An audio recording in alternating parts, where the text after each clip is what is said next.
Hello friends and family. So I left off on my last week in Lyon, which was definitely bittersweet, but we still did so much. We had kind of like a food themed week where I learned about Paul Bocuse, a famous chef in Lyon. Me and my friends also ate fondue, in which you can see how much my friends hate me for bringing out my camera. Sorry guys.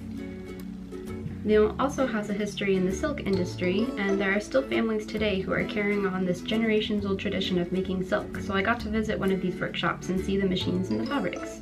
Lyon was also the birthplace of film, as it was the birthplace and home of the Lumiere brothers, so we got to visit their museum and see a bunch of cool stuff, like these old projectors, the first movie posters, the first pictures capturing movement, old cameras, and some of the first colored pictures.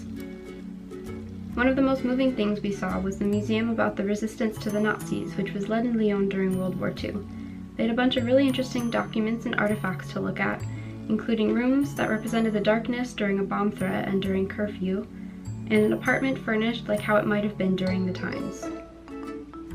It made me feel like many Americans perhaps don't feel like World War II affected them as deeply as it has affected the lives of the French and other Europeans even today, so it was very powerful to visit this place. It had some very moving quotes on the walls as well, including, "Those who don't remember the past are condemned to relive it, and if the echo of their voices weakens, we will perish." It was also one of the World Cup final games that week, in which I went out with some friends to watch it, and it was definitely an interesting cultural experience.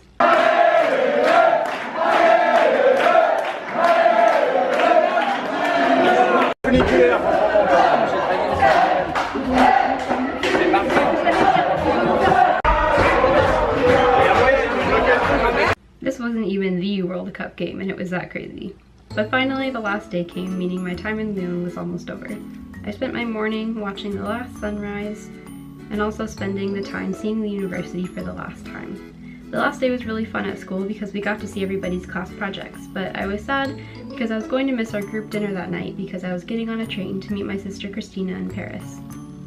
One of my friends from the group made everybody Dundee Awards for the program to present at the last dinner, which if people aren't familiar with The Office, they're like superlatives. So I received one as well, and this really beautifully made paper plate, and my award was most likely to shudder in fear after making eye contact with her arch enemy, the grasshopper, which is very accurate, showing you just how close me and all my friends got during the program. But yeah, I really made a lot of close friendships, and I miss them all, and it was very bittersweet to leave. But then I was on a train to Paris. It was Friday, July 13th, not quite Bastille Day, but people were celebrating with fireworks already anyways. My sister and I wanted to avoid the craziness in Paris, so instead we got up early and took a day trip to Mont Michel. It's a place that my Disney princess heart has always wanted to visit, and it was just as beautiful and breathtaking as I imagined it. It's not actually a castle on a hill either, it's an abbey where monks lived. So we toured the abbey first, and we saw how the abbey has changed over the years. The beautiful church and all the windows letting sunlight in. It didn't have stained glass windows like some other churches I've seen, but somehow I like that more. It let some of the architecture speak for itself, and you can imagine that for the monks and other pilgrims to the church, it lets God speak rather than the church. The views from the abbey were amazing as well, and Christina made friends with a seagull. And that afternoon, since it was low tide, Christina and I went out walking in the mud flats. It felt really weird, but it was actually really fun, and probably my favorite part of the day. It was fun to do something goofy and not so focused on sightseeing, but also fun to see the city from a new perspective as well. We ended the afternoon with a stroll on top of the walls of the city, where I got these great dramatic views of the flag for Bastille Day, but soon our afternoon was over and we left the beautiful Mont Saint-Michel as the tide was rolling in. And man, the tide really was rolling in, like it comes in really fast, like you can totally get stuck out there. But anyways, we stayed in Paris for some sightseeing the next day. We only had one day, so we packed it full with stuff we were both really excited to see. I said hello to Notre Dame real quick before we hiked up to Sacré-Cœur Basilica. It's a stunning Catholic church with a surprising political history as well.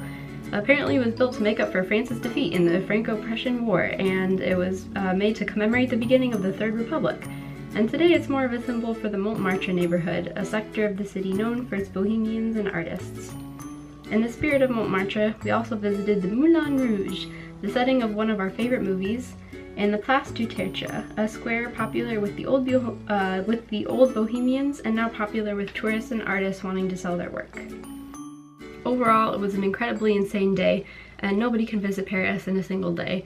I knew that I was coming back in a week to see more of Paris, but it allowed me to focus more on my time with Christina, and we both had a lot of fun, and it was a really nice but short weekend that we spent together. So that was the 4th week of my trip to France, the end of my time studying in Lyon and the beginning of my solo adventures across the countryside. So thank you for watching as always, and I will see you in the next one.